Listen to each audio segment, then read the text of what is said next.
आरक्षण जर मिळवायचं असेल तर जातनिहाय जनगणना झाली पाहिजे. सर्व समाजाची जातनिहाय जनगणना झाली पाहिजे. मी संभाजी ब्रिगेडचा अध्यक्ष म्हणून जबाबदारीने सांगतो की सरकारला जर जातनिहाय जनगणना होत नसेल तर तुम्ही 100 कोटी रुपये संभाजी ब्रिगेडच्या अकाउंटला टाका. 2 महिन्यामध्ये महाराष्ट्रातली जातनिहाय जनगणना देऊ करून संभाजी ब्रिगेड देईल. आमच्याकडे यंत्रणा आहे. साधं सोपं फॉर्म्युला आहे. जर जातनिहाय जनगणना करायची असेल तर आज महाराष्ट्राचा नव्हे तर संपूर्ण भारतभरातल्या प्रत्येक नागरिकाला आधार कार्ड आहे. आधार कार्ड त्याच्या बँकेशी जोडलेलं आहे, त्याच्या सगळ्या धंदेपाण्याशी जोडलेलं आहे.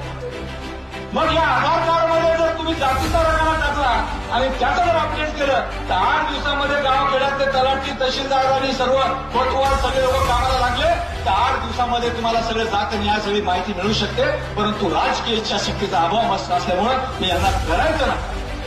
जातनिहाय जनगणना झाली पाहिजे ही संभाजी ब्रिगेडची मागणी.